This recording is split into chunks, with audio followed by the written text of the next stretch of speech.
Hey guys, welcome to 6 Minutes for Thursday, August 18th. And today we have Fat and Scrappy's class for class rankings. Certain to open up a can of worms on who you think are the best top 10 teams in the state of Georgia. And Lucas takes his stab at it, which is funny and fun and a great conversation. But before we get to that, want to give a shout out to Jackson Smith, former Woodland wrestler here in Georgia and current University of Maryland Terp, on his run to a 5th place finish at the U20 World Championships in Bulgaria. Here's a clip from his action yesterday.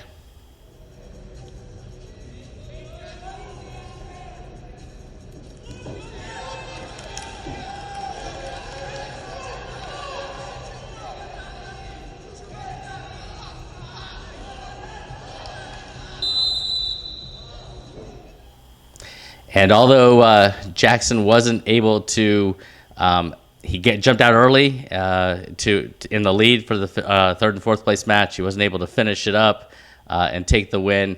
He still had a fantastic run in Sofia, Bulgaria. We are super proud and want to tell him how much we were watching and cheering him on and everything else. So congratulations to Jackson on a great summer of wrestling.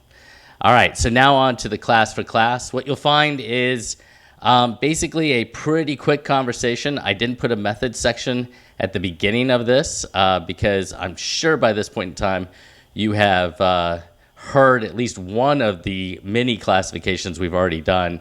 But if you haven't, just a quick idea. We do, Lucas does one total ranking, not a duels or a tournament ranking. It's a total ranking.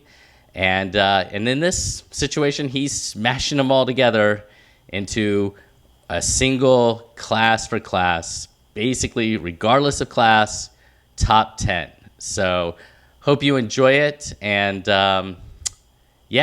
look for more of this type of content in the future, as Lucas and I will probably get back together in October to do a real preseason ranking just before the season gets started. All right, enjoy. All right, welcome to kind of an interesting, unique...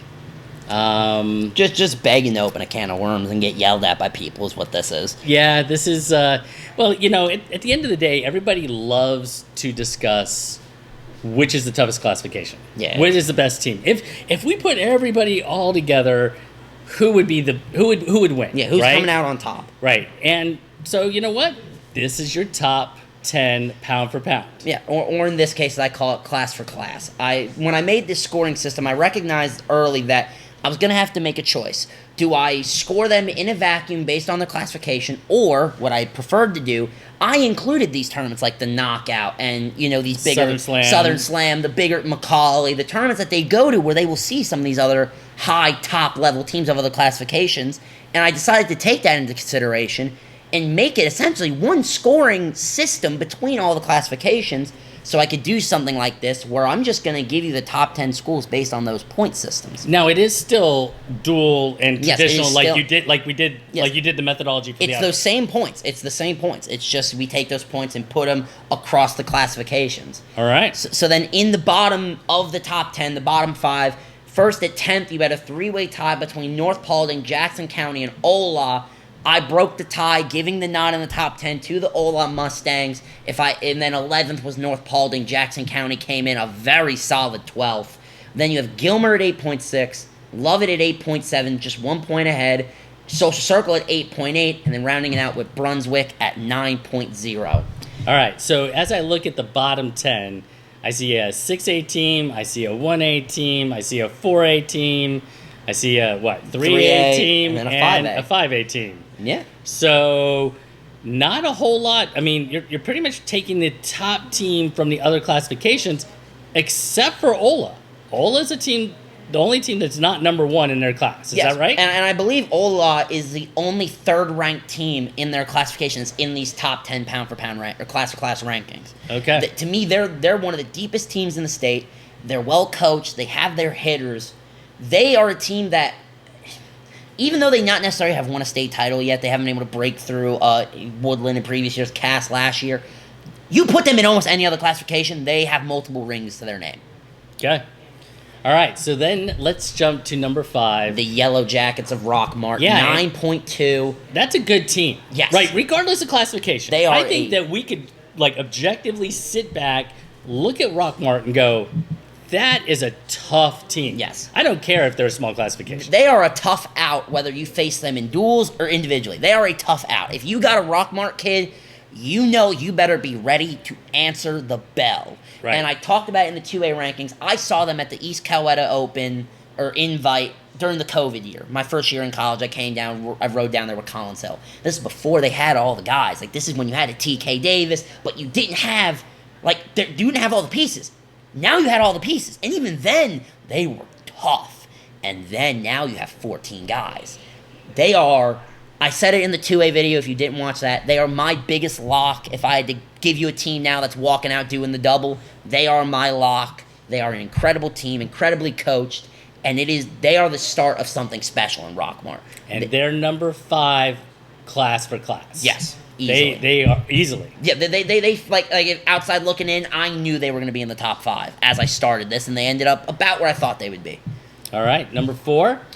9.4 points for the Jefferson Dragons. They come in just above Rockmart by 0.2, and they're 0.2 behind the third place team that we'll get to in a minute. But Jefferson, we know what we're getting with Jefferson. We know the bag they have. We know just how good they are, how good they can be.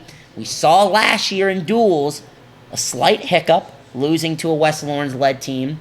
Not a hiccup. West Lawrence brought it. Well, They wrestled great. But Jefferson, I mean, I was one of the No, men that yes. I remember specifically during the sectional duel when we talked about state duels. I said Jefferson next because I thought it was a lock, and a lot of people did as well. And Jefferson is an incredible team. Don't get it twisted. They still are. They return a lot of their talent. You still have your Creeds, your Chaz McDonald's, your Luke Cochran's and the crew, and they're going to challenge Cass for that state title. But they also have Ola at their back. Also, they have a target on their back in multiple ways. Right. All right. Little surprise, I think, coming in at number 3, Camden County. 9.6. Why is that a surprise to you, if I may ask? The reason I think it's a surprise is that I think over the last 6 or 7 years, if you were to ask anyone who was the best team in Georgia, they would say Camden County. Yeah, and I don't necessarily disagree with that, but when you look at the 2 teams I had ahead of them, and in fact, one of them, it's a tie. In second place, I have the Colonels of Cass, also on 9.6. To me, the way it all worked out, I just believe Camden this year, if you tell me right now, dual meet happening tomorrow night, Cass versus Camden, I'm going to pick Camden. But you tell me an individual tournament, Cass and Camden are involved, I'm giving the nod to Cass. Walking in. Now, that might be wrong, and again, like that... So Cass and Camden are both at the knockout. You think Cass is finishing higher than Camden? I'm taking Cass to finish higher outside looking in. I think that while Camden may have more placers, Cass, in all likelihood, would have more... Right now, the way I think of it, make the finals and win the knockout, and get themselves a singlet. All right. So your top team, class for class, is the Buford Wolves. 9.8 points, 0.2 points ahead of second and third. I mean, when you must understand here, there's a full point between 7th and 1st. That is how, in the grand scheme of things, if you tell me tomorrow that Rockmart by the end of the season is going to be the class for class best team in the state, I'm going to call you bold, but it's believable. If they make the right adjustments and make the right growth, but right now, looking in, Buford is incredible. Do we even have to name that? Drew Gorman, Maddox MacArthur, Gavin Pope, I'm missing Rylan Eibold. Thank you. I Connor forgot about McCloskey. McCloskey. I almost forgot about McCloskey. Like that whole team is nasty. They know how to win. This is the second This is not your father's Buford. This is not your Stonecheck and Garrick and Ashton Buford. This is a second. Which was a good Buford. Yeah. And it's kind of funny in a way, and I can't believe I'm going to make a basketball reference here, but I'm going to. Okay. The Golden State Warriors previously had a first dynasty. 2014, 15, 16, 17, when they won with Curry, Clay. Basketball fans, you know what I mean. I have no idea what he's talking about. But then they had a couple years where they were down. Not that Buford was down. Their down was finishing third and fourth in the state. So, I mean, a relative down. Okay. And then they came back to the top. This year, Golden State came back to winning a world championship.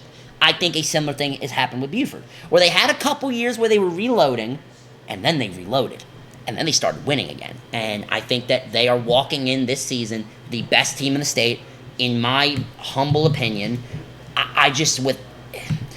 They are, in my opinion, with everything going on, when you look at everything included, duels, individual, the talent they have, the coaching, you talk about intangibles of being a winner, there's 456 schools that have their crosshairs on the back of the Buford Wolves. That's how I view it.